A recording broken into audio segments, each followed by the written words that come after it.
नमस्कार दोस्तों, स्वागत है आपके अपने YouTube चैनल विकास स्टडी बांका में। हम लोग science practice set PYQ platform में दिया हुआ बायोलॉजी का प्रैक्टिस सेट देख रहे हैं, जिसमें से हमने बहुत सारे टॉपिक ऑलरेडी अपलोड कर दिए हैं। अगर आप लोग नहीं देखे हैं तो चैनल के प्लेलिस्ट में जाके देख सकते हैं।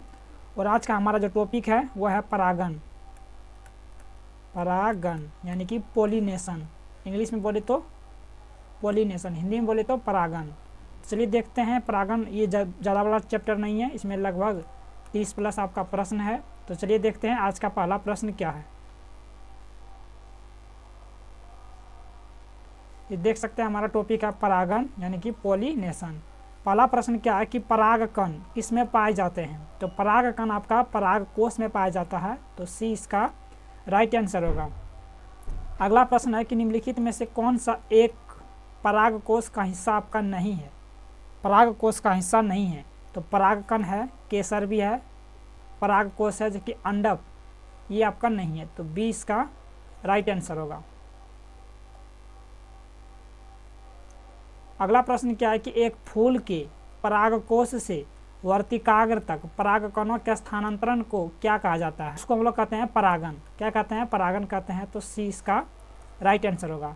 अगला प्रश्न क्या है कि परागकण यानी कि पोलन ग्रेन किस डैश के द्वारा उत्पन्न किए जाते हैं। परागकण किसके द्वारा उत्पन्न किए जाते हैं, वो हम लोग करते हैं परागकोश। यही क्वेश्चन आपका फर्स्ट नंबर था कि परागकण किसके द्वारा उत्पन्न करते हैं, तो वो करते हैं परागकोश। ए इसका राइट आंसर होगा। अगला प्रश्न क्या है कि आवृत बीजियों के प्रजनन अंग डैश में स्थित होते हैं। वो होते हैं जाकर के आपका फूलों में। आवृत बीज यानी एंजियोस्पर्म के प्रजनन अंग आपका फूलों में उपस्थित होते हैं, तो सी इसका राइट आंसर होगा। अगला प्रश्न क्या है कि परागकण डैश समूह के पौधों की एक विशेषता है। तो परागकण जो है वह है जाकर के आपका एंजियोस्पर्म यानी कि एंजियोस्पर्म यानी बोले तो आवृत बीजी। क्या बोले? आवृत बीजी। आवृत बीजी एंजियोस्पर्म यानी परागकण जो आपका एंजियोस्पर्म समूह के पौधों की एक विशेषता है, तो बी इसका राइट आंसर होगा। अगला प्रश्न आपका क्या है कि अनावृत बीजी यानी कि जिम्नोस्पर्म को आमतौर पर डैश प्रकार के बीजों के रूप में जाना जाता है, क्योंकि उनमें फूल नहीं लगते हैं और उनके बीज एक विशेष अंडाशय में निहित होने के बजाय पौधों की प्रजनन संरचनाओं की सतह पर विकसित होते हैं। वो हो जाएंगे जाकर के आपका अनावृत। क्या हो जाएंगे? अनावृत। तो बी इसका राइट आंसर होगा। अगला प्रश्न आपका क्या है कि निम्नलिखित में से किस पौधे ने बीज पैदा करने की क्षमता खो दी। बीज पैदा करने की क्षमता खो दी, वो हो जाएगा आपका जाकर के चमेली। तो ए इसका राइट आंसर होगा। अगला प्रश्न क्या है कि परागकणों की बाह्य परत एक्सिन डैश की बनी होती है, जो एक अत्यधिक प्रतिरोधी कार्बनिक पदार्थ है। यानी कि एक्सिन किसकी परत की बनी होती है, तो वो बनी होती है आपका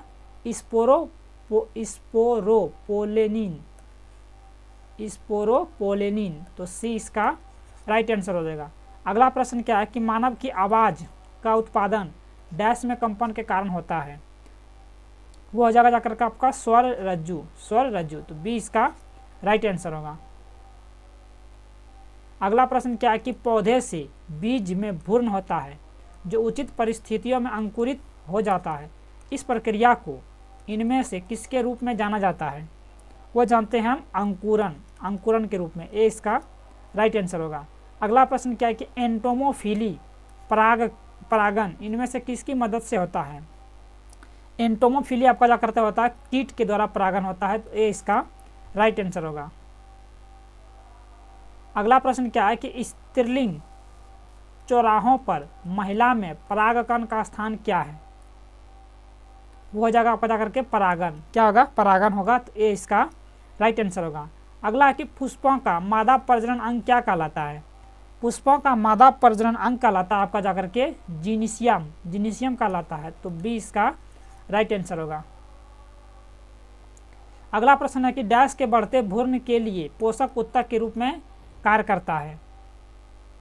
तो वो करता जाकर के आपका भ्रूण पोष। सी इसका राइट आंसर होगा। अगला है कि निम्नलिखित में से कौन से पादप समूह में परागन होते हैं। वो हो जाएगा जाकर के आवृत बीजी यानी कि एंजियोस्पर्म।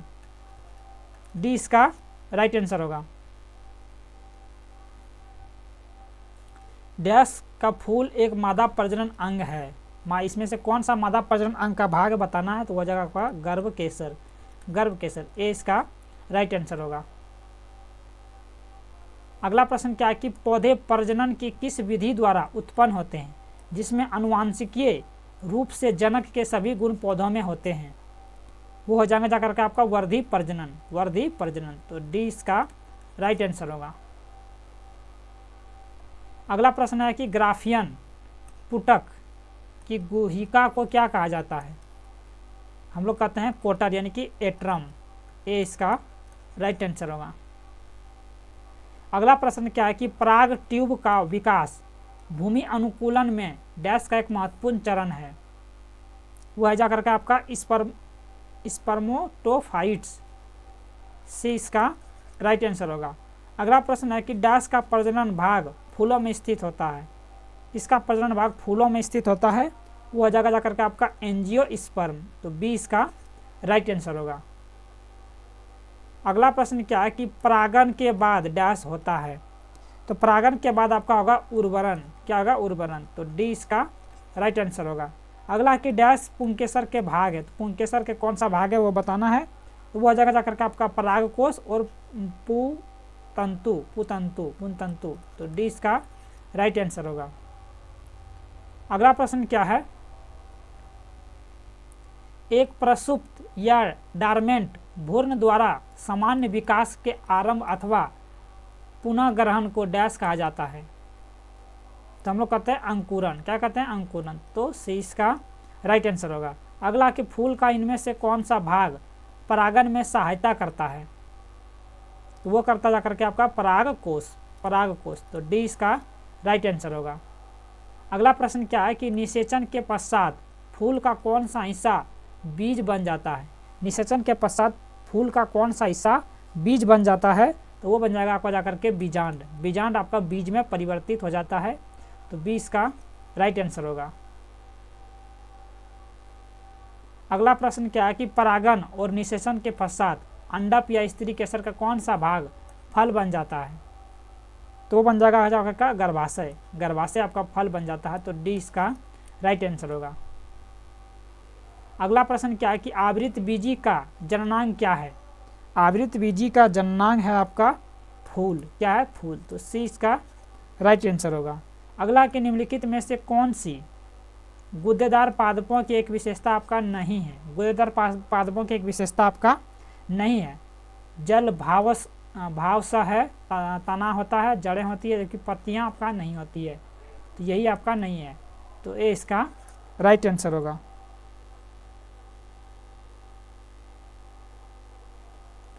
और आज का हमारा आखिरी प्रश्न है कि परागकण को वर्तिकाग्र पर स्थानांतरित करने के बाद सबसे पहले उसका क्या होता है?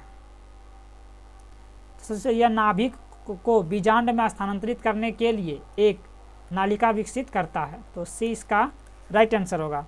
तो आज का हमारा जो पोलिनेशन चैप्टर था, पोलिनेशन यानी कि परागन से रिलेटेड जितना भी प्रश्न अभी तक रेलवे पूछा गया था सारे के सारे हम इस वीडियो में डिस्कस कर दिए हैं। अगला हमारा जो टॉपिक आएगा वह जगह पौधों के विभिन्न भाग और पौधों का वर्गीकरण। पौधा का विभिन्न भाग और वर्गीकरण। पौधों का वर्गीकरण, तो इसके ऊपर अगला वीडियो हमारा आएगा। तो मिलते हैं अगले वीडियो के साथ, तब तक के लिए जय हिंद।